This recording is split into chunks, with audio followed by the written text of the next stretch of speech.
사흘째 되던 날 갈릴리 가나에 혼례가 있어 예수의 어머니도 거기 계시고 예수와 그 제자들도 혼례의 청함을 받았더니 포도주가 떨어진지라. 예수의 어머니가 예수에게 이르되 저들에게 포도주가 없다 하니 예수께서 이르시되 여자여 나와 무슨 상관이 있나이까 내 때가 아직 이르지 아니하였나이다. 그의 어머니가 하인들에게 이르되 너희에게 무슨 말씀을 하시든지 그대로 하라 하니라. 거기에 유대인의 정결 예식을 따라 2-3통 드는 돌 항아리 6이 놓였는지라. 예수께서 그들에게 이르시되 항아리에 물을 채우라 하신즉 아기까지 채우니 이제는 떠서 연회장에게 갖다 주라 하시매 갖다 주었더니 연회장은 물로 된 포도주를 맛보고도 어디서 났는지 알지 못하되 물 떠온 하인들은 알더라. 연회장이 신랑을 불러 말하되 사람마다 먼저 좋은 포도주를 내고 취한 후에 낮은 것을 내거늘 그대는 지금까지 좋은 포도주를 두었도다 하니라. 예수께서 이 첫 표적을 갈릴리 가나에서 행하여 그의 영광을 나타내심에 제자들이 그를 믿으니라. 그 후에 예수께서 그 어머니와 형제들과 제자들과 함께 가버나움으로 내려가셨으나 거기에 여러 날 계시지는 아니하시니라. 아멘. 우리 한걸음교회에는 세 마을이 있습니다. 가나, 베델, 헤브론이죠. 3월에 마을 편성을 하였고 마을 이름도 각 마을에서 직접 지었습니다. 누가복음을 마친 이 시점에서 몇 주 동안 그 마을의 의미들을 우리가 함께 살펴보려고 합니다. 제일 먼저는 가나 마을부터 살펴보려고 해요. 가나 마을, 우리 마을원들 여기 계시죠? 마을장님들 계시고 마을원들 계시는데 모두가 함께 말씀을 듣겠지만 특별히 더 가나 마을 여러분들은 같이 말씀에 집중해 주시기를 바랍니다. 성경에 나오는 가나라는 지명은 많이 등장하지는 않아요. 요한복음에서만 4번이 나옵니다. 우리가 읽은 말씀에서 그 지명이 2번 언급되고 4장에서 1번, 21장에서 1번 언급이 됩니다. 우리가 오늘 읽은 말씀은 갈릴리 가나의 결혼식에서 물로 포도주를 만드신 말씀이죠. 요한복음 4장에서는 어떻게 언급되냐면 이렇게 언급됩니다. 예수께서 다시 갈릴리 가나에 이르시니 전에 물로 포도주를 만드신 곳이라 왕의 신하가 있어 그의 아들이 가버나움에서 병들었더니. 아멘. 가버나움에 사는 왕의 신하의 아들을 예수께서 가버나움으로 가서 고치신 게 아니라 갈릴리 가나에서 말씀으로 고치셨습니다. 그 내용이 요한복음 4장에서 나오는데 그때 예수께서 갈릴리 가나에 계셨다라고 잠깐 언급이 되죠. 또한 요한복음 21장을 보면 거기에 갈릴리 가나라는 언급이 다시 한번 나옵니다. 시몬 베드로와 디두모라 하는 도마와 갈릴리 가나 사람 나다나엘과 세베대의 아들들과 또 다른 제자 둘이 함께 있더니. 아멘. 나다나엘, 그 요한복음 초반에 나오는 그 나다나엘이 갈릴리 가나 사람이다 라고 하는 그 내용이 여기에서 언급이 됩니다. 이렇게 성경에서 생각보다 가나라는 지명이 많이 언급되지는 않아요. 어떤 사람은 이 가나가 아프리카에 있는 그 가나인가 라고 생각을 하시는데 그렇지 않아요. 유대 지방, 이스라엘 지방에 있는 그 가나를 말합니다. 가나라는 지명이 많이 언급되지는 않습니다만은 상징적인 의미가 굉장히 크기 때문에 사람들이 갈릴리 가나라고 그 지명을 기억하고 있는 것입니다. 그러면 예수께서 가나에서 어떤 일을 행하셨는지 우리가 함께 말씀을 통해서 그 배경과 함께 살펴보기를 원합니다. 가나는 갈릴리 지역에 있습니다. 그 정확한 위치에 관하여 대략 크게 4가지 의견이 존재하는데 대략적으로는 아마도 이 지역으로 추정을 합니다. 여기 보시면 이스라엘 지도가 이렇게 나와 있고 이 부분을 좀 확대해 보겠습니다. 확대해 보면은 저 위쪽, 오른쪽 위쪽에 보면 이렇게 파란색으로 되어 있는 게 갈릴리 호수 혹은 갈릴리 바다라고 하는 그곳입니다. 갈릴리 호수를 인근한 지방 전체를 갈릴리라고 해요.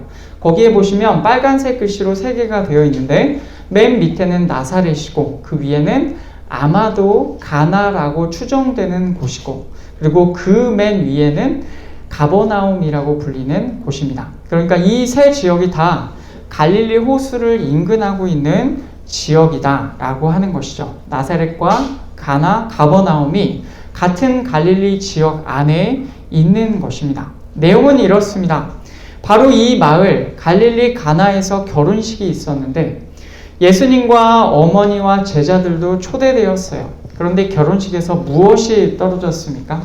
우리 여호수아반 어린이들 작년 성경학교 때 들었던 말씀이죠. 거기서 뭐가 떨어졌습니까? 포도주가 떨어졌죠. 포도주가 떨어졌습니다. 당시의 배경에서는 있을 수가 없는 일입니다. 예수님의 어머니가 예수님께 말합니다. 저들에게 포도주가 없다. 그러자 예수님이 말씀하세요. 예수께서 이르시되 여자여 나와 무슨 상관이 있나이까? 내 때가 아직 이르지 아니하였나이다. 아멘. 우리말로 이 말씀을 읽으면 우리의 배경에서는 다소 예수께서 거친 표현을 하셨다라고 생각이 됩니다. 실제로 원문의 표현에서도 그래요. 나와 당신에게 무엇이 있습니까? 여자여 라는 표현이에요. 나와 당신 사이에 뭐가 있습니까? 어떤 공통점이 있습니까? 무슨 관계가 있습니까? 뭐 이런 표현이에요. 여자여 라는 표현은 원래는 존중이 담긴 표현이다 라는 의미인 것을 감안하더라도 이 전체의 맥락의 표현이 다소 거친 표현인 것은 사실입니다. 마치 예수께서 어머니와 딱 잘라서 선을 긋는 것 같은 표현이죠.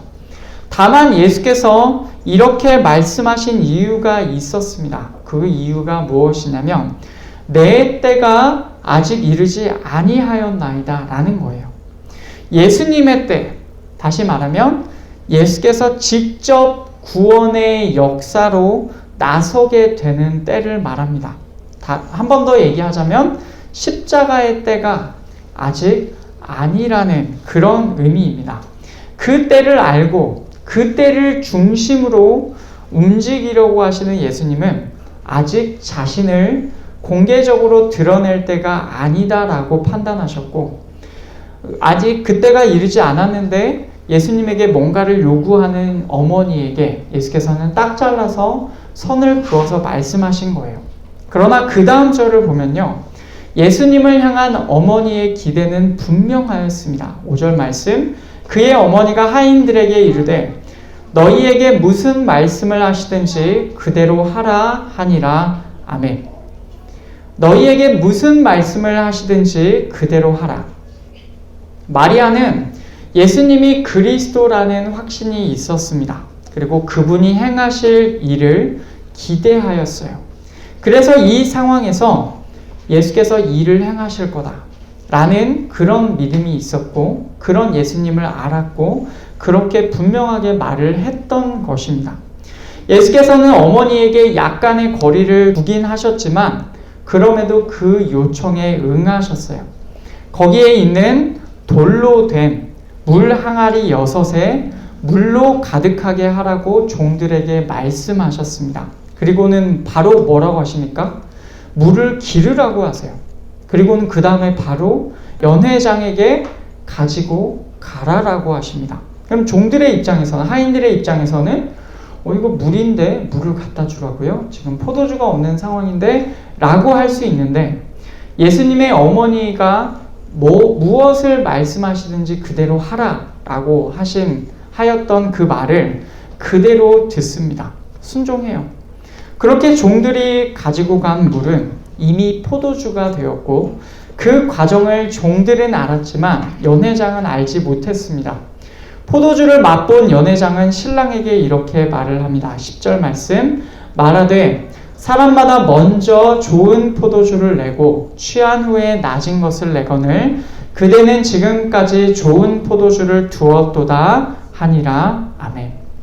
사람마다 먼저 좋은 포도주를 내고 취한 후에는 낮은 것을 낸다고 해요. 우리가 상식적으로 생각해봐도 그럴 법한 일이죠. 뭔가 처음에는 좋은 것, 그 중에서 좋은 것을 내다가 취하면 감각들이 둔해지기 때문에 뭔가 좀 덜 좋은 것을 낸다. 그 당시에 관례적인 일이기도 했습니다. 이 말은 먼저 나온 포도주보다 지금 나온 포도주가 훨씬 좋은 포도주다라는 그런 의미이죠. 여러분, 이것이 갈릴리 가나에서 예수께서 행하신 일이었습니다. 물을 포도주로 바꾸는 기적이에요. 그리고 이 기적은 공식적으로 예수께서 행하신 첫 번째 표적이었고, 어디서 행하셨나요? 갈릴리의 가나에서 이 일을 행하셨습니다. 요한복음 2장 11절을 보면 예수께서 이 첫 표적을 갈릴리 가나에서 행하여 그의 영광을 나타내심에 제자들이 그를 믿으니라, 이렇게 말씀합니다. 여러분, 이것이 오늘 본문의 내용이에요. 예수께서 결혼식에서 물을 포도주로 바꾸는 첫 번째 표적을 갈릴리 가나에서 행하셨다는 것이죠. 그러면 우리가 생각해 보아야 할 것이 있습니다. 두 가지 질문을 던져볼게요. 많은 표적들 중에서 왜 이 표적이 첫 번째였을까요? 예를 들자면 성경에 많이 나오는 병고침이나 아니면 귀신들을 쫓아냄이나 아니면 다른 여러 가지 예수께서 행하신 일들, 먹이는 일이나 이런 일들이 첫 번째 표적일 수가 있는데, 물을 포도주로 바꾸신다. 뭔가 성경에 많이 나오지 않는, 흔치 않는 일인 것 같습니다. 왜 이것이 첫 번째여야 했는가? 이것이 우리가 던지는 첫 번째 질문입니다. 두 번째, 그리고 그 표적을 왜 갈릴리의 가나에서 이 일을 행하셨을까? 예를 들자면 이곳보다 훨씬 더 유명한 곳들이 많이 있을 것입니다. 예를 들자면 사마리아라든지 예루살렘이라든지 아니면 다른 여러 가지 특별한 곳이라든지 그런 데서 행할 수도 있는데, 왜 굳이 성경에 많이 언급되지도 않는 갈릴리의 가나에서 이 일을 행하셨는가? 이 두 가지 질문을 우리가 한번 생각해 보기 원합니다. 이 질문에 답을 하기 위해서 오늘 본문의 내용을 다시 한번 깊이 살펴보아야 하겠습니다. 오늘 말씀의 상황은 다시 한번 이렇게 표현할 수가 있어요. 결혼식에 반드시 있어야 할 것이 없는 상황입니다. 결혼식에 반드시 있어야 할 것, 그것은 포도주입니다. 그런데 그것이 없는 거예요. 결혼식에 왜 포도주가 있어야 합니까? 우선 포도주는 결혼식에 온 손님에게 내어줄 수 있는 중요한 것입니다. 우리도 어딘가 결혼식에 가면 함께 음식을 먹는 것에 큰 기쁨을 느낍니다. 그래서 그 결혼식 하는 장소가 어디냐, 그래서 거기 음식이 어떠냐, 어떤 사람들은 미리 검색해보고 거기에 특별한 음식이 맛있는 음식이 뭐가 있더라, 그래서 나는 여기 가면 이 음식 위주로 먹을 거다 라는 사람들도 많이 있는데, 어떤 음식을 먹을지 기대하면서 결혼식에 우리는 그렇게 갑니다. 그런데 만약 결혼식에 음식이 떨어졌다면, 몇 점 먹지도 않았는데 음식이 떨어졌대요. 그러면 여러분 어떤 기분이 들겠습니까? 마찬가지로 유대인의 문화에서는 포도주가 결혼식의 손님을 접대하는 매우 중요한 도구였어요. 이 포도주가 떨어졌으니 상황이 어떤 상황이냐면 반드시 있어야 할 것이 빠져 있는 상황이라는 것입니다. 또한 포도주는요, 결혼식에 반드시 있어야 할 것뿐만 아니라 그 자체로 기쁨을 상징합니다. 시편 4편 말씀을 보면 주께서 내 마음에 두신 기쁨은 그들의 곡식과 새 포도주가 풍성할 때보다 더하니이다. 아멘. 주께서 내 마음에 두신 기쁨은 곡식과 새 포도주가 풍성할 때보다 더한다라고 고백해요. 포도주는 당연히 포도로 만드는데 새 포도주가, 옛 포도주가 아니라 새 포도주가 풍성하다는 것은 어떤 의미냐면 그 해의 농사가, 그 해의 수확이 매우 잘 되었다라는 뜻이에요. 그 해의 농사가 잘 되었어요. 그러니까 당연히 기쁨이 넘치겠죠. 이런 유대인의 배경에서 포도주가 많다, 포도주가 풍성하다라는 것은 그 자체로 기쁨을 의미합니다. 그런데 결혼식에 이 기쁨을 상징하는 포도주가 떨어진 상황은 이쪽으로 봐도 저쪽으로 봐도 어떻게 봐도 지금 큰일이 났다라고 말을 할 수 있겠습니다. 포도주는 이렇게 결혼식에 반드시 있어야 할 것이고 기쁨을 의미하는 그 결혼식과 연결되는 매우 중요한 의미를 가지고 있습니다. 그런데 그 자리에 포도주는 없었고 대신에 이것이 있었습니다. 요한복음 2장 6절, 거기에 유대인의 정결 예식을 따라 두세 통 드는 돌 항아리 6이 놓였는지라. 아멘. 유대인의 정결 예식을 따라 돌로 된 물 항아리 6이 놓여 있대요. 두세 통 들어간다는 것은 당시의 액체 그 용량을 계량하는 기준이 되는 통으로 두세 통이 들어가는 물 항아리라는 거예요. 그게 6개가 있었다라는 거예요. 대략 이 기준이 한 통에, 이 액체를 계량하는 기준 한 통에 40리터 정도 된다고 합니다. 그러니까 사실은 한 항아리에 들어가는 물의 양이 아주 큰 거예요. 40리터가 두세 통 들어가는 그 물 항아리가 6개가 있었대요. 그러니까 용량이 엄청나게 지금 많은 겁니다. 예수께서는 이것들이 있다는 사실을 아셨고 그것에 물을 채우게 하셨어요. 그리고 그 물을 포도주로 바뀌게 하셨고 단지 포도주로 바꾸셨을 뿐 아니라 연회장이 인정할 정도로 좋은 포도주로 바꾸셨어요. 여러분, 이것이 오늘 본문의 상황입니다. 그러면 일어난 상황에 빗대어서 지금 이 말씀이 어떤 의미인지를 우리가 알아보겠습니다. 오늘 말씀은요, 실제로 일어난 일인과 동시에 하나의 커다란 비유와도 같습니다. 지금 예수님 당시의 주류 사회는 유대인들이었습니다. 이 유대인들에게 있어서 반드시 있어야 할 것은 무엇이었겠을까요? 반드시 있어야 할 것, 유대인들에게 있어야 할 것. 그들은 먼저 하나님의 말씀을 맡은 자들이에요. 구약 성경이 그들, 유대인들에게 주어져 있었습니다. 로마서 3장을 보면 이렇게 나옵니다. 그런즉 유대인의 나음이 무엇이며 할례의 유익이 무엇이냐? 범사에 많으니 우선은 그들이 하나님의 말씀을 맡았음이니라. 아멘. 하나님의 말씀을 맡은 자로서, 하나님의 법을 아는 자들로서 무엇이 옳고 그른지 이들은 알고 있을 것입니다. 그렇다면 마땅히 하나님 앞에서 의롭다함을 받고 하나님과 좋은 관계를 누려야 할 것이 마땅하지요. 그러나 그것이 그들에게는 없었습니다. 말씀을 맡았어요. 구약 성경이 유대인들에게 먼저 주어져 있었습니다. 그러나 그 구약 성경을 받고서도 어떤 길이 옳은 길인지 알면서도 그들에게는 하나님 앞에서의 의의가 없었습니다. 하나님과 바른 관계가 없었다는 거예요. 물론 그들 스스로는 의롭다고 생각했겠지만 예수께서는 그렇게 생각하지 않으셨습니다. 예수님은 스스로를 아브라함의 자손이라고 생각하는 유대인들에게 요한복음에서 이렇게 말씀하시죠. 요한복음 8장 44절 말씀. 너희는 너희 아비 마귀에게서 났으니 너희 아비의 욕심대로 너희도 행하고자 하느니라. 그는 처음부터 살인하는 자요 진리가 그 속에 없으므로 진리에 서지 못하고 거짓을 말할 때마다 제 것으로 말하나니 이는 그가 거짓말쟁이요 거짓의 아비가 되었음이라. 아멘. 아브라함의 자손, 하나님에게서 났다라고 우리는 생각한다 라고 하는 그들이 사실은 누구에게서 났다고 하십니까? 마귀에게서 났다라고 하세요.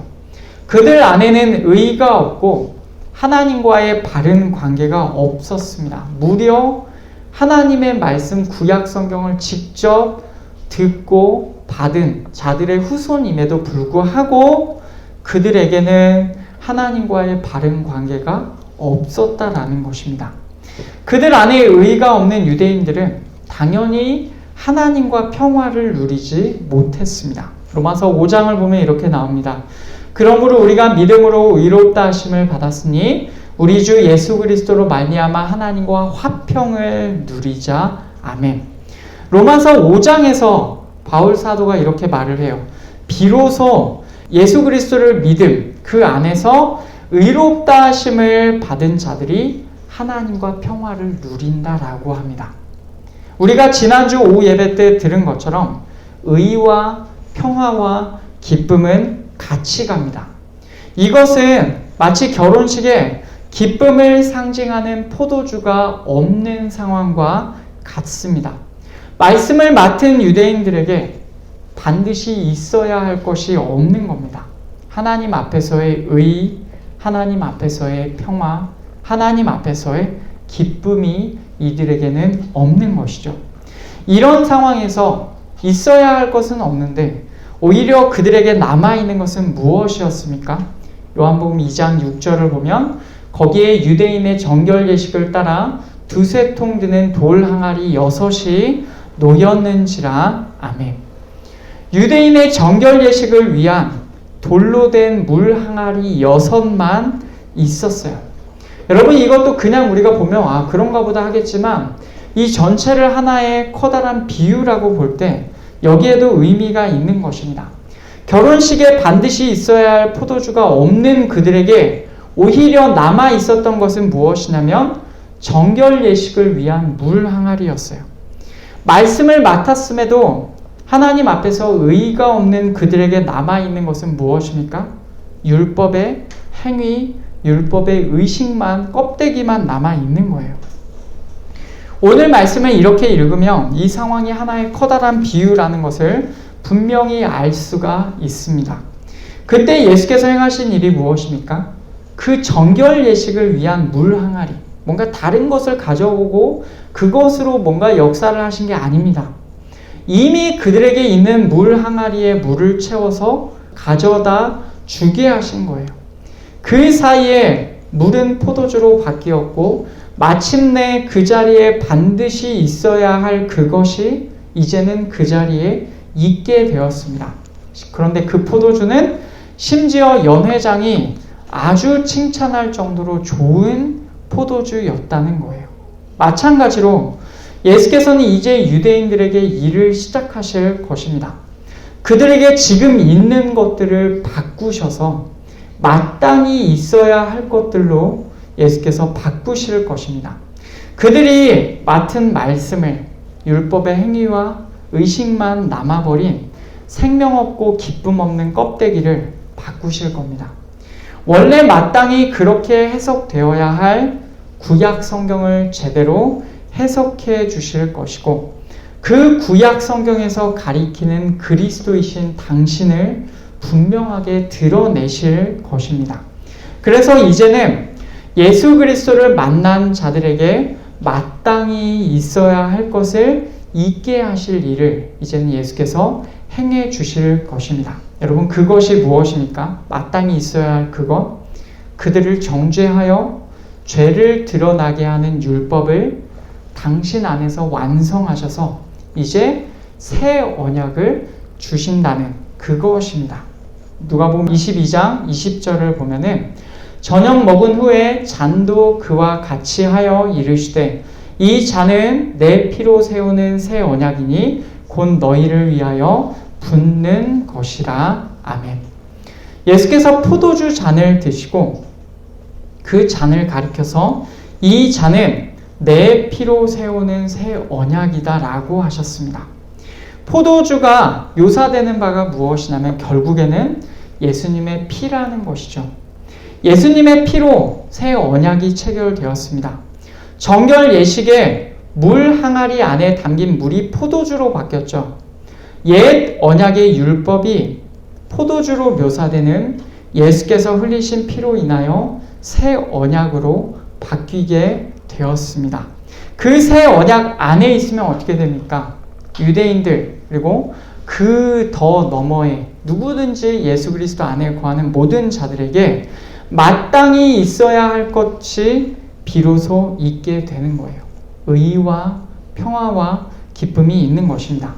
이 말씀을 한번 생각해 보시죠. 새 언약 안에 있는 자들에게 성령이 그 증거로 임하셨습니다. 오순절 날에 임하셨죠.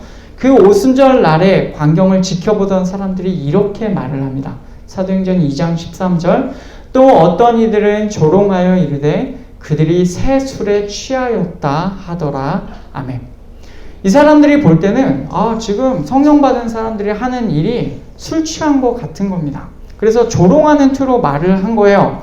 그러나 그들이 말하던 새 술은 직역하면 새 포도주입니다.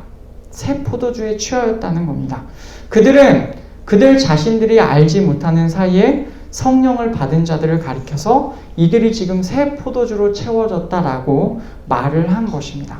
그리고 실제로 그 말 그대로 그들은 새 포도주로 바뀌게 된 것이죠. 그것도 좋은 포도주입니다. 세상에 그 누구도 맛보지 못한 최고의 포도주로 이제는 새 언약을 받은 자들이 채워지게 된 것이죠. 이제 예수께서 물을 포도주로 바꾸셨다라는 오늘 말씀의 의미가 무엇인지 보이시죠? 물 항아리로 표현되는 옛 언약을 새 포도주, 좋은 포도주로 표현되는 새 언약으로 바꾸신다는 것이죠. 그래서 마땅히 있어야 할 것이 없는 이스라엘 하나님의 백성에게 그것을 주시겠다는 것입니다. 여러분, 이것이 이 땅에 오신 예수께서 행하실 핵심적인 사역이세요. 하나님 안에서의 의를 주시고 평화를 주시고 기쁨을 주셔서 하나님의 왕국을 이 땅에서부터 사람들이 살아가게끔 하시는 것이고, 그리고 이 땅의 삶이 끝난 다음에 하나님의 왕국, 천국으로 그 하나님의 사람들을 인도해 주신다는 것입니다. 예수께서는 굳이 이 표적을 처음으로 행하셨어요. 다른 병고침이나 아니면 다른 어떤 특별한 역사를 행하시기보다 굳이 이 표적을 처음으로 행하셨습니다. 왜냐하면 이것이야말로 예수님의 전체 사역을 가장 분명하게 요약해서 드러내는 것이기 때문입니다. 사람들에게, 의가 없는 사람들에게 하나님 앞에서의 의를 허락하시는 것이죠. 그러면 두 번째 질문입니다. 왜 굳이 이 역사를 갈릴리의 가나에서 행하셨는가? 다른 유명한 곳들도 많죠. 그런데 굳이 왜 성경에서 몇 번 나오지도 않는 곳에서 이 일을 행하셨을까요? 아주 정확한 이유는 성경에서 밝히지 않습니다. 그래서 모릅니다. 그러나 갈릴리와 관련된 의미는 우리가 찾을 수가 있어요. 오늘 말씀 마지막 절을 보면 예수께서 잠깐 가버나움으로 내려가셨다라고 해요. 나사렛과 가나와 가버나움, 이 세 지역 모두 갈릴리에 해당하는 지역이라고 처음에 말씀을 드렸죠. 예수께서 초반에 주로 가버나움에 계시고 활동하셨는데 그 내용을 마태복음에서는 이렇게 표현합니다. 마태복음 4장 13절을 보면은 나사렛을 떠나 스불론과 납달리 지경 해변에 있는 가버나움에 가서 사시니 이는 선지자 이사야를 통하여 하신 말씀을 이루려 하심이라 일렀으되 스불론 땅과 납달리 땅과 요단강 저편 해변길과 이방의 갈릴리요 흑암에 앉은 백성이 큰 빛을 보았고 사망의 땅과 그늘에 앉은 자들에게 빛이었도다 하였느니라. 이때로부터 예수께서 비로소 전파하여 이르시되 회개하라 천국이 가까이 왔느니라 하시더라. 아멘. 여기 말씀에서 마태는요, 예수님의 초기 사역의 배경이 갈릴리였다는 사실에 주목합니다. 여러분, 이것은 선지자 이사야를 통하여 하신 말씀을 이루려 하심이에요. 스불론 땅, 납달리 땅, 요단강 저편 해변길과 이방의 갈릴리라고 했죠. 지금 이들에게 복이 있다. 구원자께서 빛을 비추셨다라는 얘기를 지금 선지자 이사야가 말을 하고 있는데, 여기 나오는 지역들이 바로 이 지역입니다. 우리가 아까 본 내용이에요. 바로 여기 나오는 그 세 지역이 그 위에 있는 그 배경에 써져 있는 글을 보시면 그 빨간색 네모칸 위쪽에 빨간색을 보시면 납달리라고 되어 있고, 그 네모칸 아래쪽에 그 녹색 글씨를 보면 스불론이라고 되어 있습니다. 그리고 여러분이 아시다시피 그 네모칸 오른쪽 아래를 보시면 갈릴리 호수이고요. 그러니까 지금 이 지역을 배경으로 선지자 이사야가 예언을 하였는데 그 말씀을 예수께서 이루신 것입니다. 나사렛, 가나, 가버나움이 그 지역들에 모두 해당하고, 좀 더 정확하게 말을 하자면 나사렛보다는 가나, 그리고 가나보다는 가버나움이 좀 더 이사야 말씀에 부합하는 더 정확한 지역이다라고 말할 수가 있겠습니다. 그러면 이 말씀, 이사야 9장 말씀을 인용하면서 마태가 말하는 게 무엇입니까? 흑암에 앉은 백성이 큰 빛을 보았고 사망의 땅과 그늘에 앉은 자들에게 빛이 빛이었도다. 이제 예수께서 본격적으로 행하실 사역을 의미합니다. 복음 전파요, 하나님의 왕국의 선포요, 그리고 구원 사역이라는 것이죠. 마귀에게 붙잡혀 있는 자들을 놓아주시고 그들을 구원하셔서 생명을 주시는 일을 이제 예수께서 행하시는 거예요. 그래서 이 구원의 사역을 행하실 것을 이 예언된 말씀의 배경인 갈릴리에서, 그것도 가나에서 예수께서 보여주신 것입니다. 예수께서 앞으로 행하실 일이 이것이다 라는 것을 갈릴리라는 배경, 그리고 그 갈릴리라는 배경에서 예언된 말씀, 구원사역이라는 그 말씀과 연결하여서 예수께서 분명하게 보여주셨던 것입니다. 결국 오늘 말씀은 이 땅에서 예수께서 행하신 일의 핵심을 분명하게 보여주고 있어요.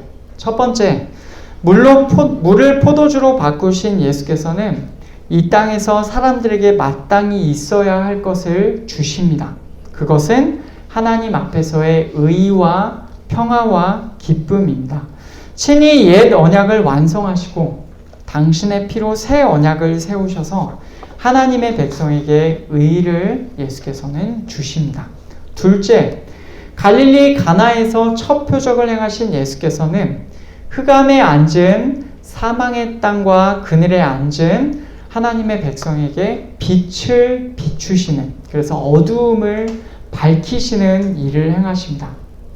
마귀에게 사로잡히고 매인 자들을 당신의 권능으로 놓으시고 하나님의 백성에게서 마귀를 쫓아내시고 그의 권세를 이기시는 일을 예수께서 행하시는 거예요.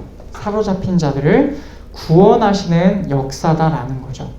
바로 이런 의미가 가나 마을이라는 곳에 담겨 있다라고 말할 수가 있습니다. 사랑하는 가나 마을 식구들, 마을장님과 또 마을원들은 이 땅에서 예수께서 행하신 일의 핵심이 무엇인지를 분명하게 아시기를 원합니다. 그리고 그 분명한 목적이 이 땅 가운데, 이 교회 가운데 이루어지기를 기도하시기를 바랍니다. 하나님의 백성에게 의를 주시고 사로잡힌 자들을 구원하신 예수님을 증언하시기를 원합니다. 더 나아가서 우리 한걸음교회가 예수님의 그 역사를, 구원의 역사를 이어갈 수 있도록 특별히 가나 마을에서 기도해 주시기를 바랍니다. 아울러 우리 교회 모든 식구들도 이 예수님의 역사를 우리가 함께 이어갈 수 있도록 예수께서 이 땅에서 행하신 사역의 핵심이 무엇인지를 분명히 알고 예수님을 증언하는 자들이 되기를 원합니다. 예수께서는 우리에게 의를 주셨고 예수께서는 우리를 구원하셨습니다. 그리고 그 일을 우리뿐 아니라 하나님께서 택하신 모든 자들에게 행하실 것임을 믿고 그렇게 나아가는 자들이 되기를 원합니다. 말씀을 맺겠습니다. 오늘은 갈릴리의 가나 마을이 성경 안에서 어떤 의미가 있는지를 함께 살펴보았어요. 이곳은 무려 예수님의 첫 표적이 있었던 곳이고 예수님의 사역의 본질을 드러낸 곳입니다. 예수께서는 하나님의 백성에게 의를 주십니다. 그리고 예수께서는 마귀에게 사로잡힌 자들을 구원하십니다. 바로 그 예수님의 놀라운 역사를 이제는 우리가 증언하기를 원하고 예수님의 이 놀라운 역사를 부르심 받은 곳, 이 땅에서 이어가는 저와 우리 가나마을 식구들과 우리 모든 성도인들 되시기를 간절히 축복합니다.